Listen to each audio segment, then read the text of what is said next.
मुलुंडमधील Mumbai public स्कूलमध्ये एका विकृत शिक्षकाने शाळेतील शिक्षक यांना रात्री 12च्या नंतर फोन करून शिवीगाळ करत अश्लील शब्द वापरले व शाळेतील विद्यार्थिनीची छेड काढण्याचा प्रकार देखील केला असल्याचे समोर आले आहे। या प्रकरणी आज मनसैनिकांनी या शाळेत जाऊन या मॅनेजमेंटला धारेवर धरत शिक्षकाला चांगलाच धडा शिकवला व तोंडावर कोळसा फेकून मारला।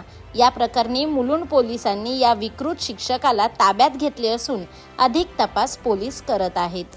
आज खरोखर या मुंबईसारख्या शहरामध्ये किंवा महाराष्ट्रामध्ये आज आपण पाहिलं असेल, बदलापूरसारखी घटना असेल, काही इतर ठिकाणच्या घटना असेल, तर त्या ठिकाणी जो शाळेचा जो प्रिन्सिपल स्टाफ असतो तो आपल्या या ठिकाणी जे गैरकृत्य करतात शिक्षक त्यांना पाठीशी घालण्याचं काम देखील या ठिकाणी होत आहे।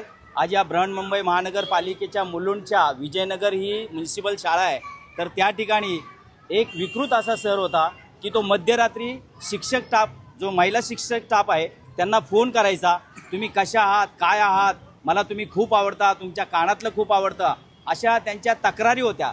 त्यांनी वेळोवेळी प्रिन्सिपलकडे तक्रार करून देखील त्या प्रिन्सिपलने त्याची दखल घेतली नाही आणि त्या लोकांनी आमच्या महाराष्ट्र नवनिर्माण सेनेचे सन्माननीय नेते अमित साहेब यांच्याकडे तक्रार केली आणि अमित साहेबांनी आमच्या विद्यार्थी सेनेला उपविभाग अध्यक्ष त्याचप्रमाणे शाखाध्यक्ष यांना कळवलं की या ठिकाणी असा गोंधळ चालू आहे आणि आमची तात्काळ मनसेची टीम या ठिकाणी पोहोचली।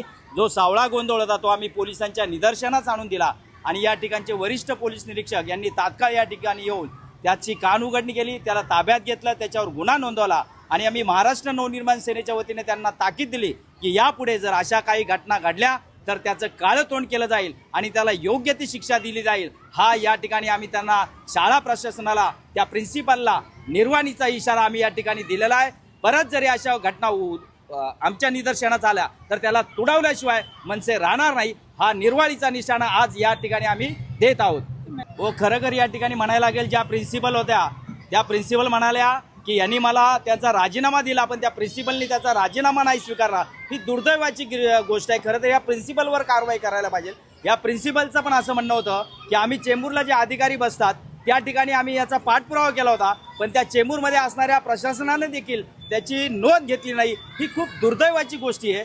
जर ह्या शिक्षण हे पवित्र असं शिक्षणाचं स्थळ आहे आणि या ठिकाणी जर असा सावळा गोंधळ होत असेल तर याला वाली कोण, याची दखल कोण घेणार? सरकारला आमचा इशारा आहे की ह्या सगळा जो काही सावळा गोंधळ आहे त्याच्याकडे तात्काळ तुम्ही लक्ष द्या, नाहीतर अशा दुर्घटना झाल्यावर तुमचं प्रशासन जागा होतं का, हा आमचा प्रश्न आज सरकारला आहे। फडणवीस सरकारला आमचं एवढं सांगणं आहे की याची लवकरात लवकर दखल घ्यावी आणि याच्या चौकशीचे आदेश लवकरात लवकर देण्यात यावे, अन्यथा मनसेच्या वतीने या ठिकाणी तीव्र असं आंदोलन केलं जाईल। त्याची सर्व जबाबदारी ही प्रशासनाची असणार आहे।